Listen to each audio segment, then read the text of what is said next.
welcome everyone back to Mindful Mondays with Laura Cross, where we are your resource for education, connection, and collaboration to support you on your wellness journey. And I would like to start by thanking my sponsors, Jonathan, I'm probably Aravale. I will have him correct me as soon as we get on. Anyway, White Sands Premier Travel, BAM Metrics, and Vibe. For it's these sponsored appearances that makes Mindful Mondays possible. And Jonathan, first of all, apologize for slaughtering your last name. But I want to let everybody know today we have our extraordinary guest, Jonathan, that is here with us today. He has beaten the odds and has survived a stroke at the age of 35. He is truly a testament to resilience and the human spirit. And I am so glad to have you here today with us, Jonathan, to share your journey. And I know you're doing great work as an advocate. So thank you so much for joining us today. Hi, Laura. Thank you for inviting me. And about myself, it's been 4 years since I've had my stroke, since January 1st, 2021, during COVID. And it's been a big challenge. And not only has it been a big challenge, but it's been a journey that has taken quite a lot of effort to recover and to heal. So till this day, I'm still working on myself for recovery. So that way my brain can develop itself and heal a lot faster. But it still takes time. As anything else in life, it's always a process. Yeah, and that is a very young age, and I've actually heard of some other people that are even younger that have, strokes or symptoms. Do you know what brought it on or what caused it?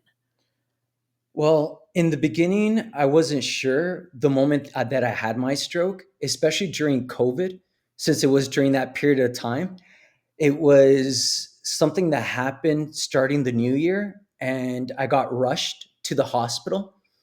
And the moment that that happened, I just completely didn't know what was happening to me. And it's difficult to really know exactly to like pinpoint what exactly caused it. But over time, it gave me the opportunity to kind of reflect and to look back of certain factors that could have caused it. I believe that stress was part of it, especially like whenever we go through challenging times. Uh, Mhm. Stress is a big factor that can affect us not just with our mind, but also our body and also our emotions. So that's like the full connection. What I believe stress is a big factor. Yeah, I'd have to agree with you because stress is normally at the root cause of everything. And we can never really get rid of all of the stress, but we can kind of learn how to adapt or maybe control it a little better or not get so stressed over things that we probably shouldn't be stressing over in the first place, right? Yeah, that's right. Yeah. And so it's been now 4 years. It's been 4 years and 3 months since my stroke. But it wasn't just a stroke. I had an aneurysm on the left side of my brain.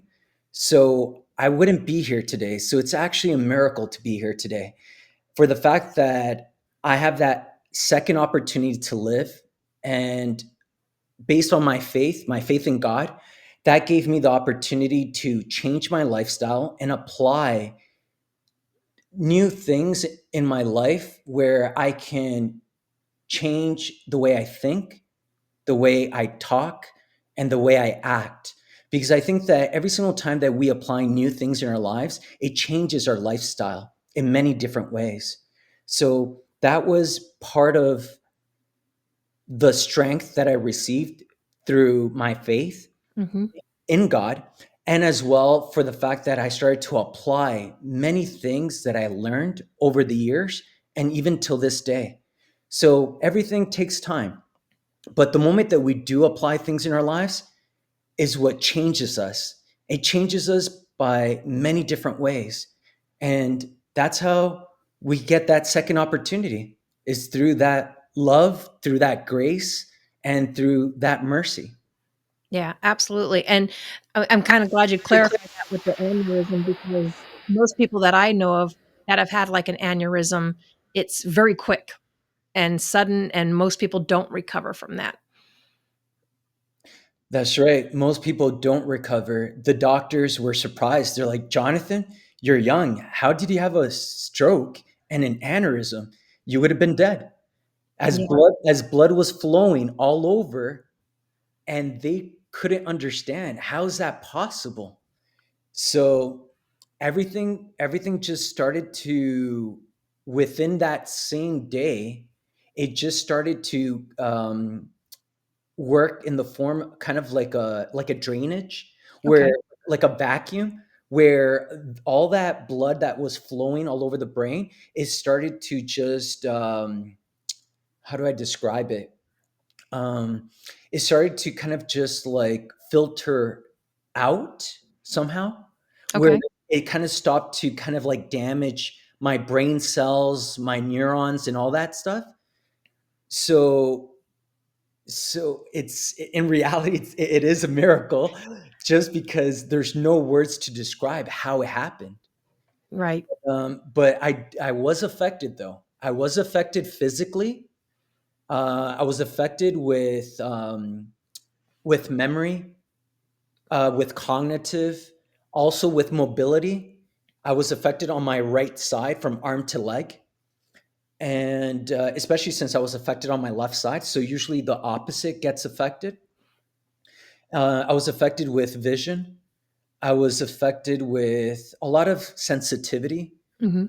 a lot of things that changed. So it's taken 4 years to recover, and what you see today is a huge recovery. Absolutely, and, yeah, I'm sure you had to have some pretty good support systems in place. How did your family, your friends, and healthcare professionals play a role in your recovery journey?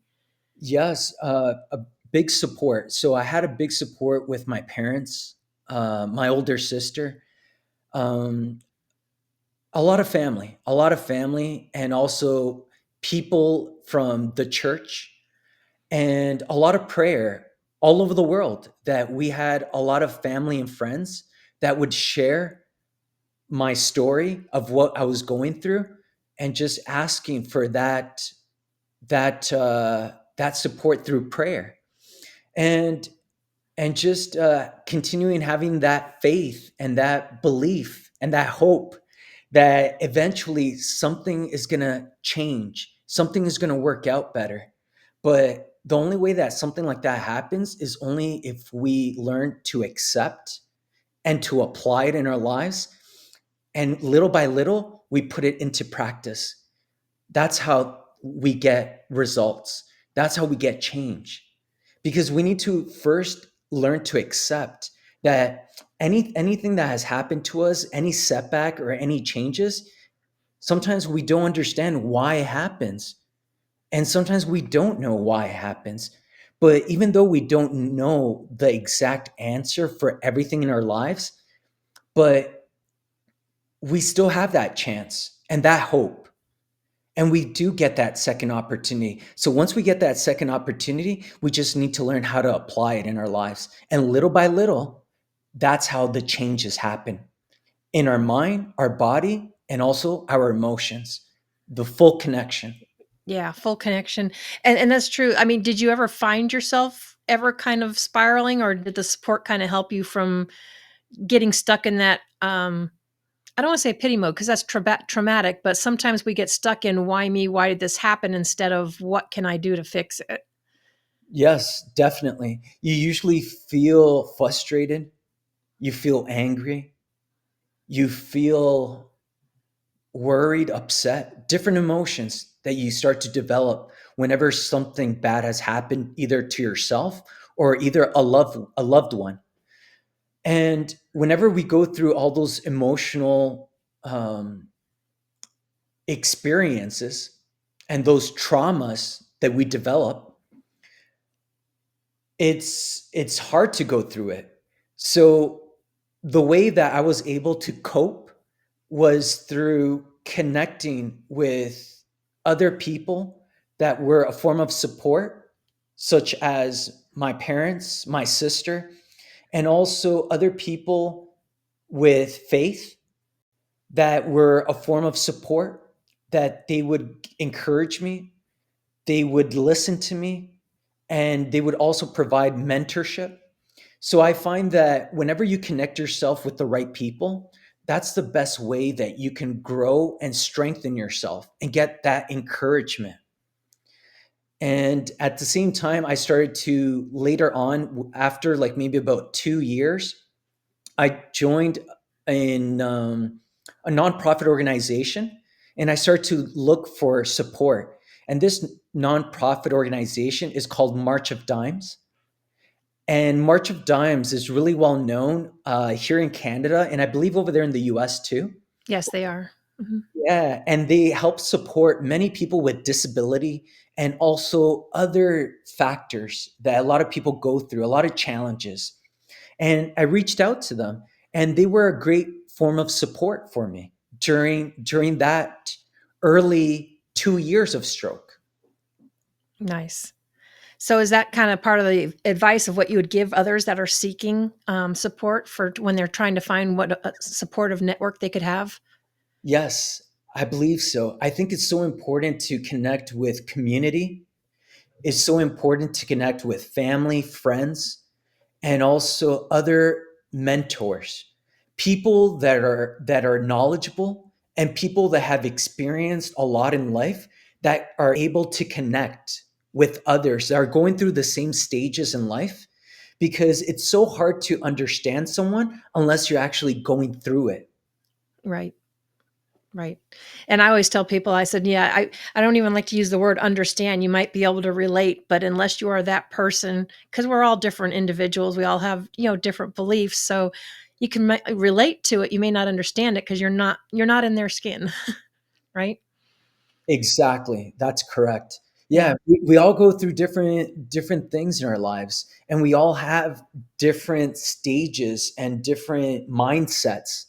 And the fact that we have different mindsets sometimes is hard to connect and understand other people. But the moment that you do take the opportunity to learn and to grow, then you're able to, first of all, listen to them. Because I find that it's so important to listen to someone. Because if you really don't know their story, how can you really help them out? Exactly. Yeah. So I couldn't agree more with you, and I think that's something we all kind of suffer from. We always get in such a hurry. We're waiting for someone to stop talking. You just talk, and you didn't truly listen to what they said. And it's kind of you just need to slow down and, like you said, listen to what they're saying. that's Yeah. right. Yeah, it's exactly right. I've joined other nonprofit organizations where, after by like the second to third year of my stroke, I ended up volunteering afterwards, and through volunteering, it ended up helping me a lot, because I started to serve the community within all of Canada, where it was other nonprofit organizations. There was another one called Heart and Stroke that I started to volunteer, and I still do. Hmm. And I also signed up to volunteer in the community for mental health for young people, whether they're from the ages of 12 to the ages of 26. And those nonprofit organizations are different in accordance to my stroke, but it was something that I had a lot of interest, because I find it that whenever you go through stroke, and it also connects to your emotions, you start to realize that mental health takes part of it. There's something that you go through it, such as trauma, anxiety, even depression. All of those things is a form of mental health. And those are things that sometimes we don't really know how we develop it, or how to work on those areas that we need that recovery and that healing. But the moment that we educate ourselves and the moment that we change our lifestyle, that's the only way that we can actually tackle those challenges but at the same time connecting with the community and other people um, that are professionals or educated in those areas in that field. So I decided to volunteer in those areas still as a stroke survivor, and I still volunteer because I find it that whenever you serve others, you also receive. Absolutely. And speaking of that, so the physical and occupational therapy aspect, what specific types of therapies have you pursued since your stroke? And how have they helped you regain your motor skills and your independence? Yes. Well, for therapy in the beginning, it took some time the moment that I got out of the hospital after a full week being in the hospital. I didn't go back home where I was living in the city. So I ended up moving back with my parents for them to be my caregivers.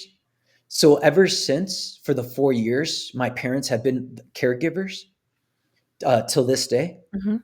Since right now I'm still currently on long term disability. And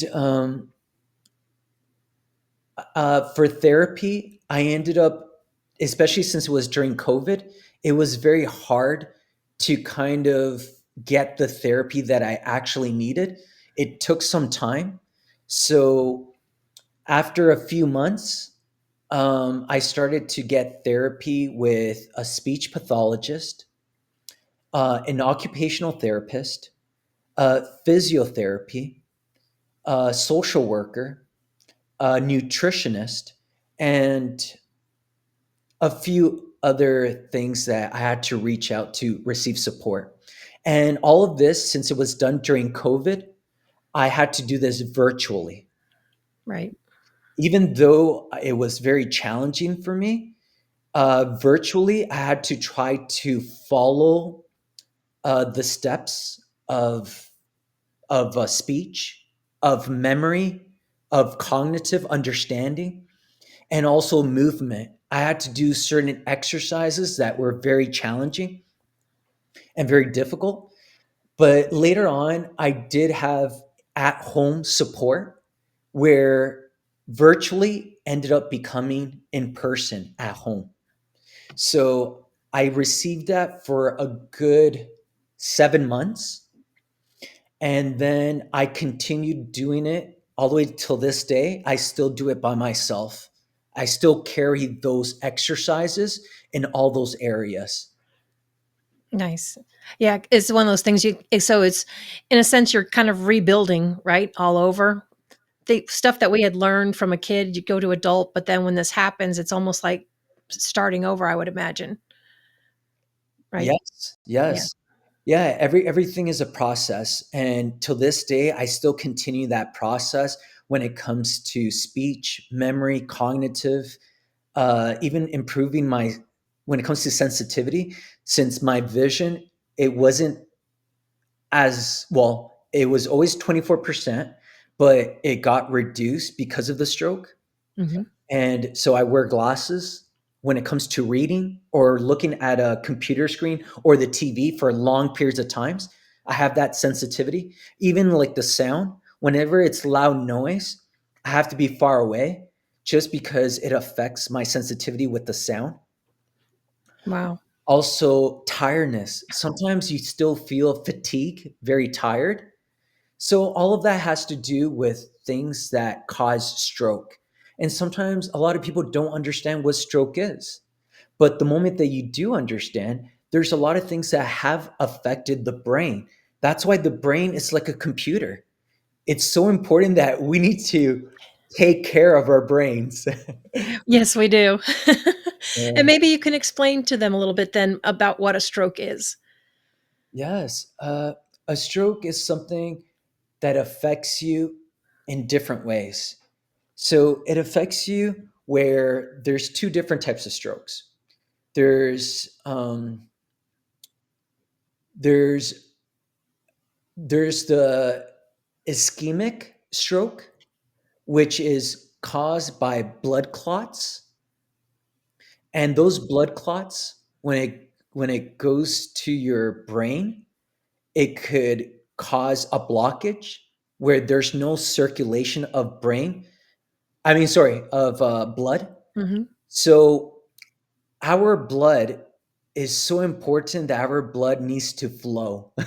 Right. It needs to flow all over our body, which our heart pumps out all over. And if it doesn't do that, we don't have oxygen, nutrients, minerals, everything. So that way we have life. So blood is life. Absolutely. And so that's the ischemic type of stroke through blood clots, and that causes a stroke. And then the other type is the one that I had, which is a hemorrhagic stroke, which means that it was a rupture of a specific vein, which the doctors ended up analyzing, and they found it and described it as an AVM, which is called anterior venous malformation, which the doctors believe that it was something caused either from childbirth, either a defect where one specific vein that was very weak on the left side of the brain ruptured. Hmm. So that is hemorrhagic stroke, and that causes bleeding, which could cause the same way as an aneurysm, which could kill anyone. Right. Yeah. Right. Definitely. Well, I know you're going to be able to tell us what therapies you found more effective, but right now we need to take a quick break from our sponsors and we'll be right back.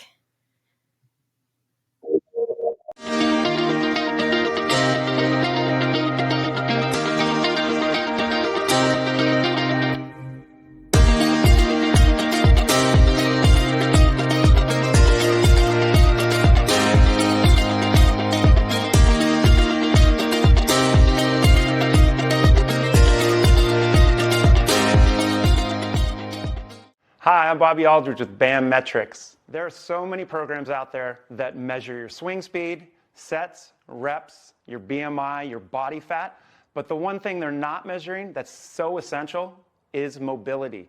Mobility is the key. If you're measuring your mobility, your performance will get better and you will reduce your pain.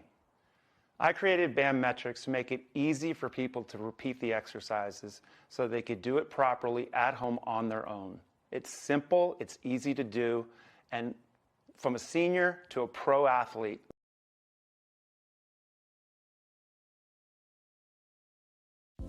Relief for PTSD, anxiety, pain, insomnia, and many other ailments. Introducing Vibe, the world's only pocket PEMF device. You place in your pocket while cooking, cleaning, relaxing, watching TV, sitting at your computer, reading, or walking. Self-contained standalone device. No drugs. No other phone or Bluetooth connections required. No monthly subscription fees. No apps to download. No Bozone. The future of medicine is in the frequencies. Come join the revolution.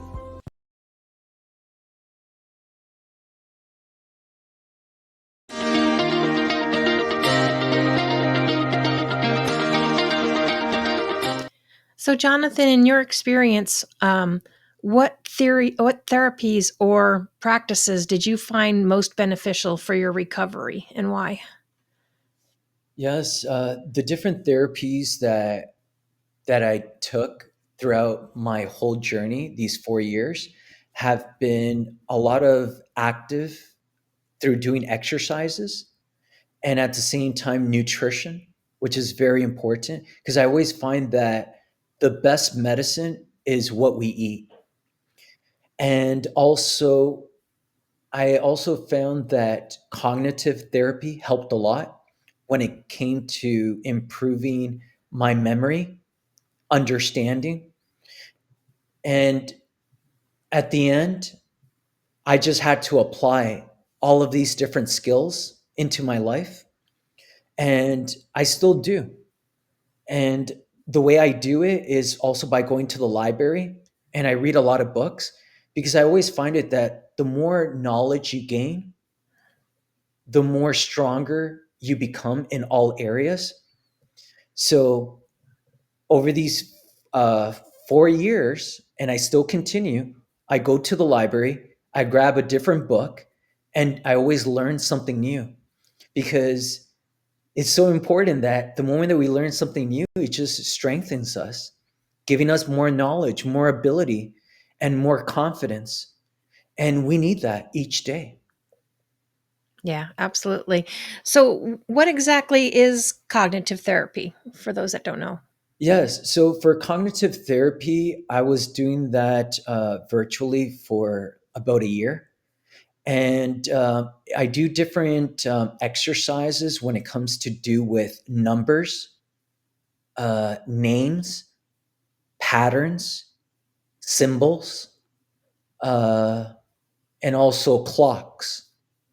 So all of that helps to develop the areas that were affected when it comes to understanding, or when it comes to even speech, Mhm. right? Right. And at the same time, it helps our memory because over time, even as we age, our memory starts to decline because it's not active. So the moment that we keep our mind active by doing different exercise, it helps our mind, our memory to get stronger and better. Yeah, absolutely. I've always loved those kinds of things, and I know they've said that for people that are aging, to keep working on crosswords puzzles or puzzles to make your mind, to keep thinking and kind of to keep it sharp. So I would imagine it's very similar. Yes, exactly. Through puzzles, through through like different other exercises that is either numerical or either was called shapes. All of that is what helps our brain. And the moment that we continue doing that, it helps keep our brain sharp, active, and alert. Yeah. Now you mentioned nutrition too. So how has your nutrition changed since post stroke? Yes. So I had to change everything. And the reason why it helped me recover a lot was my nutrition. I had to change it completely, like what I eat and what I drink. So when it came to drinking, it was specifically drinking just water and tea. I had to cut everything with sugar, and I had to cut everything, um, anything that just wasn't good for me. And also, when it came to nutrition, I focused on fruits and vegetables, and also lean meats. So a lot of like salmon to get your omega 3s, and also other fish that are very good for you. As well, when it came to red meat, I had to reduce it. So I would have like maybe twice a month and not as often. And also the same thing with chicken. Okay. Yeah. Wow. So, what lifestyle changes then did you make, or strategies do you do that you practice to prevent from having another stroke? Exercise. So exercise has been part of my routine because whenever we exercise, we strengthen ourselves, we stay active, we stay motivated, and it also helps to reduce our stress, our anxiety, and at the same time, it helps to just strengthen the areas that we have challenges and difficulties. Any area that was affected by stroke, I had to continuously till this day work on strengthening my muscles and also movements on every single area that I had difficulty. So I had to continue continuously. So it's pretty much developing perseverance, dedication. That's the key. That's the key answer for many, many things is creating that dedication and persistence. So, do you have a routine then, and what does that look like for you? Yes, as a routine, I exercise about 2 to 3 times a week. And when it comes to nutrition, I always drink water and tea every day. And when it comes what I eat, it's always fruits and vegetables and a lot of protein, but either protein that is either as a shake, but it's more like a combination of like fruits and vegetables, and Okay. and at the same time, like based on what I eat too. So not just like a shake, but also uh, solid food. Yeah. Yeah, and there's actually a lot of protein depending on the kind of vegetables and different things that you do as well. And so, how do you deal with monitoring your health? Do you often engage with healthcare professionals for monitoring, or do you watch out for certain key indicators? How do you focus on that? Yes, yes. So I still stay in contact with family doctor, neurologist, and surgeons, and also other specialists related with stroke. So on a yearly basis, I also always do a general checkup, and I also go every year for an MRI.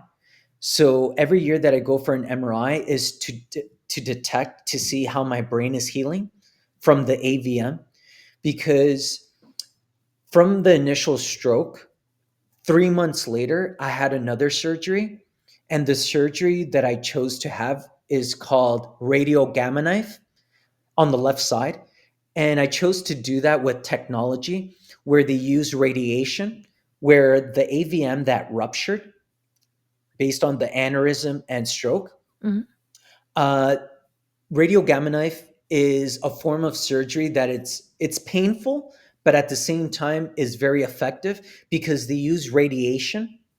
And with radiation, what it does, it minimizes over time to shut off completely that vein that was weak and ruptured.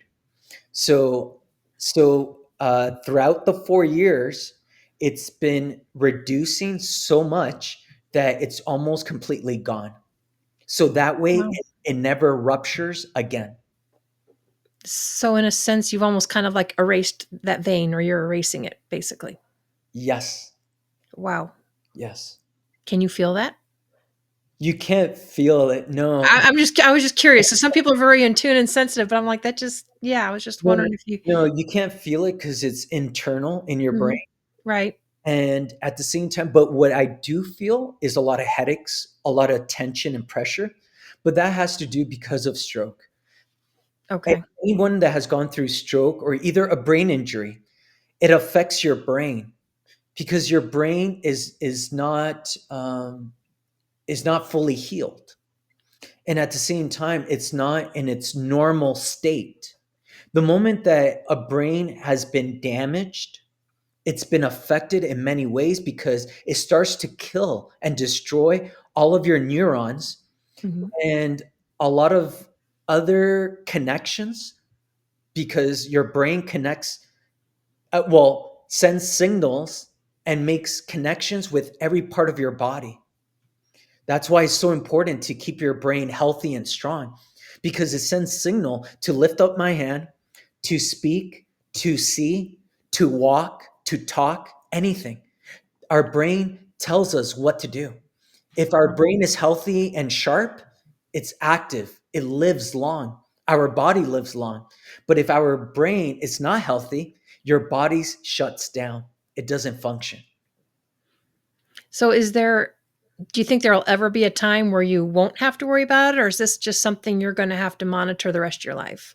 You're still going to monitor any person that has gone through either a stroke or either a heart attack or either cancer or any other factor, even mental health. It's something that you have to continue being persistent, and you have to continue carrying that dedication when it comes to change Hmm. for the better. Because if we don't change for the better, then we always end up falling back to our old self, our old lifestyle, our old habits. So the only way that you're able to break those bad habits is by developing a good habit.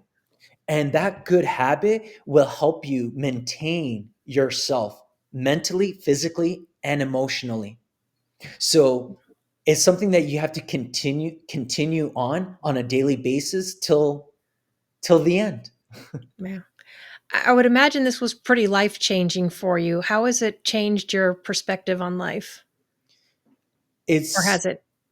it has changed a lot in my life because first of all, I'm very thankful, and I'm very thankful because I believe that God gave me that second opportunity to live, because if I didn't have that faith, I wouldn't be here.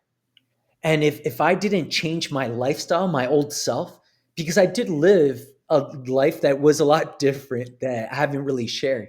But my life as a young person, sometimes you grow up having a lot of curiosity. You grow up with a lot of curiosity and trying new things and things that are maybe not the best thing for you, but because you're curious, you start to do things that at the end causes damage to you mentally and physically and emotionally. Right. But you don't realize it until you've already gone through it. Sometimes we have to go through that. And we have to go through those different challenges because that's what develops our character. Is what develops of who we are through our own personal experiences. So I had to go through my personal experiences that weren't not everything perfect and not everything the best. Why? Because in life, there's no one that is perfect, not a single person, because we always learn from our mistakes, or at least we try to. I was gonna say, at least we tried to, yeah. We try to, right? Right. Because it's not easy to learn completely and fully change. So we have to go through that process and that journey.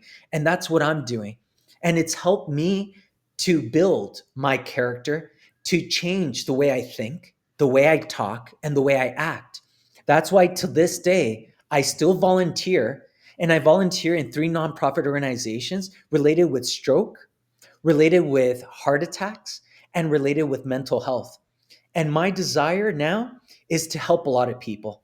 I want to help a lot of people because that has changed my life by having that second opportunity to live and to be here today. Yeah, and basically kind of paying it forward from all the support and stuff that you got, which was gonna be my next question for advocacy and awareness.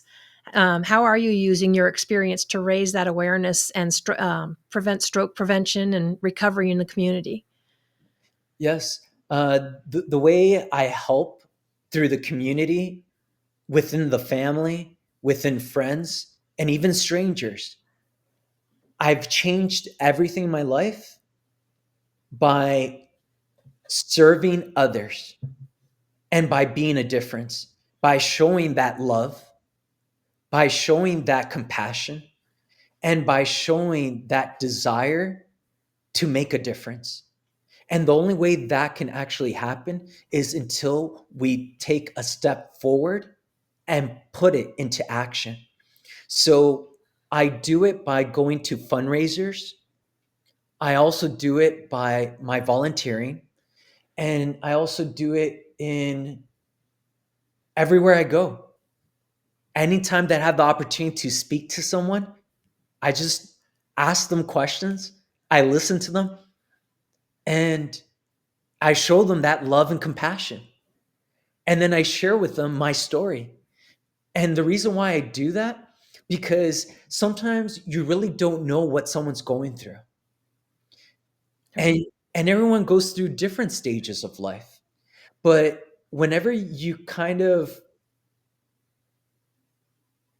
put yourself in someone else's shoe in a different way by trying to understand them and by trying to connect with others that seem like they need help, either through their facial expression, either through their gestures, their actions, their behavior. Many times, sometimes you can detect or even feel, have certain feelings, but not always. But when you can, those are things that can prompt you to connect with someone and try to help them out. And that's what I do. And I do that every day. And that's why I've been now trying to create a new platform where I do it for myself and for others, where I want to create a business where I can help people in all those areas related with stroke, disability, and also mental health. Yeah, and those platforms, I believe they're the ones we've been sharing throughout the interview here, your YouTube and your Instagram. And I saw your YouTube the other day, and didn't get to see a lot of them. But one of the therapies that you didn't mention, but I found ironic because I've had other people there that use art for therapy, but you had a video about art therapy. Yes. So myself, well, since my story is long and complicated, I've been through a lot, not just with stroke, the challenges, but also a year and a half later, my dad was diagnosed with pancreatic cancer. And it was about 2.5 years afterwards that my dad had the opportunity to still live and be with us. During the time that I had my stroke and everything as well. So a Mhm. lot of challenges going on at the same time. Yeah. And I lost my dad now. It's been 10 years now. And my dad was my best friend. And not only was he my best friend, but he was always the one motivating me, encouraging me, and showing me that love and support. And that's where I had that encouragement to recover and to heal. Yeah. And till this day is what I'm doing for many people, from many young people to from the ages of 20 to the ages of 80 years old. I'm helping all across Canada. And and I do it with that compassion, that love to show to others, volunteering till this day. Yeah.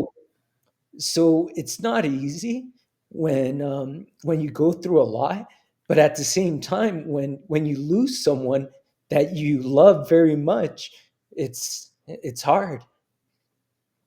Well, I would have to say I know your father would be very proud of the work you're doing and what you're coming through, and I can feel your pain. I lost my father 2 years ago, and I lost my husband at the age of 36 to an aortic aneurysm slash heart attack.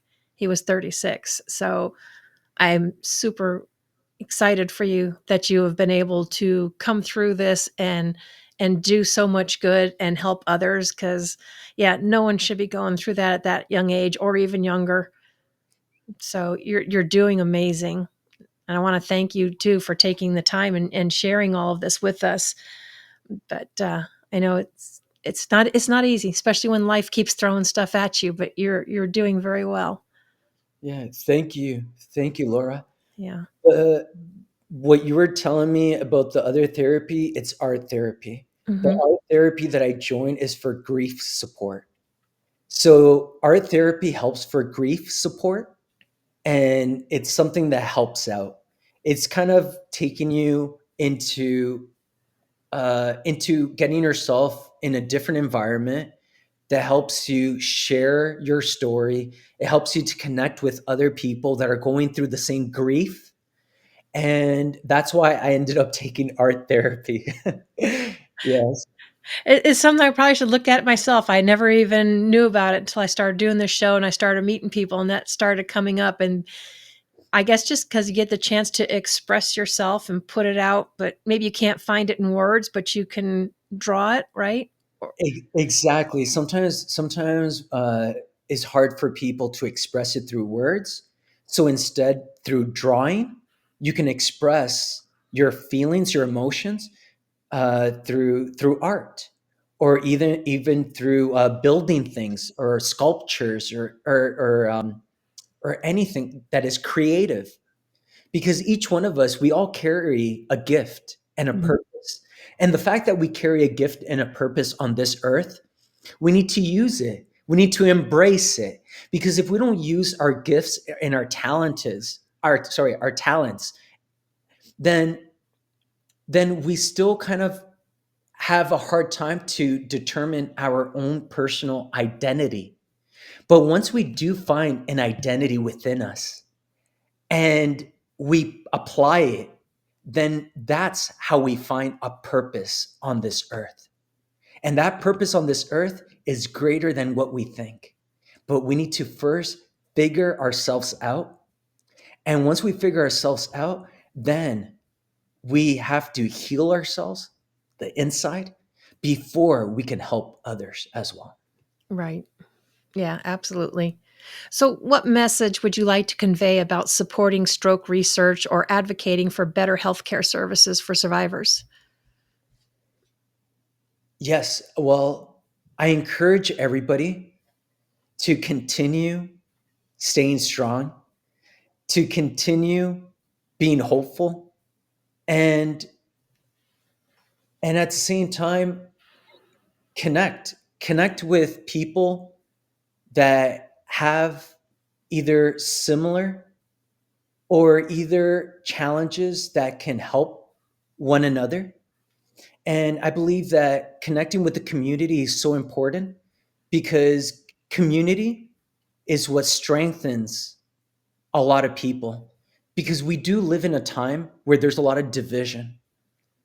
And whenever there's a lot of division within family, within community, within society, it doesn't help nobody recover or heal. But the moment that we are united and the moment that we help one another, there is recovery and healing. Yes. Yeah. And I couldn't agree more. That's why I like building these. I think we need more community. You're right. There's absolutely way too much division and labels and blaming and everything else we got going on. But when you find your tribe and your supportive community, it makes a world of difference. So we have a few minutes left, Jonathan. What do you want to leave the audience with today?